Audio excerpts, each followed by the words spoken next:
Good day, and here we are with the Triumph T120 Black. Thought I'd just sit down here after using the Bonneville T120 for about a month now. Thought I'd just give you a few opinions on what I think of it, because when you first get the bike, you have your first initial opinions, but I feel like after a while you get to know the bike a little bit better and you have a better overall knowledge of the bike. So I thought I'd share a couple bits of that with you now. Some of those points, I got them written down on my arm here, and don't worry if there's a bit of moisture dripping from the bike. Just gave it a quick clean down, so probably a few drips here or there, but certainly no oil. It's definitely not like my vintage Triumph that just bloody leaks oil everywhere. This is super solid, no leaks, no issues at all. If you see on the back of the number plate there, you may see there's a couple spots of black, and that is from the chain kind of flicking up at the back. So that's what that is. It's not because I burnt a ton of rubber doing burnouts, so that's from the chain. But other than that, super tidy bike. You could put it in your living room, you know. As I said, I certainly can't do with my desert sled. In no particular order at all. What's amazing is that there's a USB-C charger underneath the dials on this bike. When you're on the road for the whole day, that's a game changer because it can really save you when you're doing those long trips. Also, the cruise control is so beneficial. Having that just means you can ease off on the wrist. It also means that when it gets cold, what I tend to do if I'm riding this very late at night, which I have been doing, is you can kind of tuck in with one arm and switch that arm. So if you're on the motorway or the highway, you can kind of switch and relax because your wrist doesn't need to constantly be on the throttle. So if you're doing long journeys, that's extremely beneficial to have that cruise control. And I'll intervene here and just mention the jacket I'm wearing. This jacket from Hertzend is fantastic because it has padding inside the jacket on the elbows, the shoulders, and the spine. Here's the spine protector. It's a smart material, so to start with, it's very flexible. It's CE rated, so for the UK, it's compliant with all the regulations, but then on impact, it's hard. So it really protects your spine, your shoulders, and your elbows. Could be a chance where you come off, and this jacket right here could save your life. Born in England, Hertzend, #1. You can see that I've broken the lever on this, but it's really well designed because there is a specific structural weak point on the levers. So you can see this notch down here, which means that when it does break, instead of breaking the whole lever, where it breaks normally kind of up here, which means that then you can't use it. What's great is that it breaks specifically on the end. You can use this as long as you wish, as it is right here. 2 up, super easy on this bike, so much power. Really high quality foot pegs for your second rider. Another comment somebody left on one of the other reviews was you wanted to hear the exhaust note. So I'll read those comments, I reply to most of them. So here you go, here is the exhaust note on the T120 Black.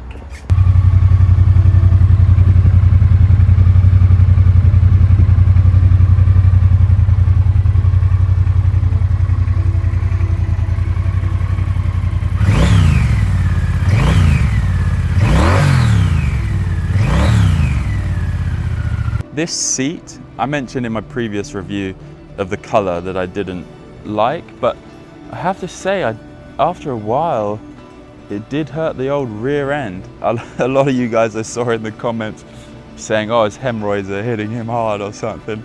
And no, the standing up position I like to ride in, that's because I love scrambling. I love riding these off-road, especially my vintage bike. So I'm very used to standing and it feels super comfortable. So don't worry, I don't think I've got too many issues on my rear end. However, after a while it was a little painful on this, so I don't know if that's just me at the moment or if it's the seat, but either way I'd change this seat out. Fantastic bike nonetheless. What else have we got on here? Yeah, fuels. I did notice when you're gunning it, not that I'd be a ton-up boy too often, but yeah, when you're over 100 miles an hour and you're really bombing it, it does guzzle the fuel quite a lot actually. So just beware that it's really useful. It gives you the countdown of miles, how many miles you've still got until empty, which is really good. But I would say just watch out when you're really hooking it. Not that I'd ever ride anywhere near 100 miles an hour or over. And I wouldn't know if this bike goes to 115, 120 miles an hour. I wouldn't know that, so don't ask me, of course. But I'd say it would. But yeah, T120, it's called 120 for a reason. So you would hope that it does get to 120 miles an hour. On that note, yeah, just watch out the fuel. It does guzzle at those higher speeds, but it's pretty efficient at the kind of lower speeds. So if you stick on cruise control, 70 miles an hour on the highway, it'll do you pretty damn efficiently, to be honest. Wind, yeah, that is one thing. Wind resistance on this bike. Of course, it's a very upright standing position, so you're really going to be taking that wind straight on. You know, you're sitting upright and that wind's going to hit you pretty hard. So just be wary of that. A lot of people do put a little windshield at the front there, but I like it without because it's that more original feel. It's closer to what they were riding back in the day, and I really appreciate that old school aesthetic. Another point is it's great, it has traction control, so you can turn traction control off. That does assist. I don't want to give any tips right now of how to do wheelies on this bad boy, but you certainly can. And I would say that, yeah, to do that, you got to turn traction control off, because otherwise, when you give it that oomph to accelerate, it actually kind of notices that something's not quite right with a smooth acceleration and it cuts out. So you have to turn traction control off, so there's a little tip for your wheelies. But what I would say is when you do turn traction control off, it doesn't turn the brake onto what I would call off-road pro mode, which is what you can use on the Scrambler 1200 XE. Off-road pro mode means you turn everything off. Feel free to correct me on this one, but I believe off-road mode on the Scramblers does the same as what traction control off here does.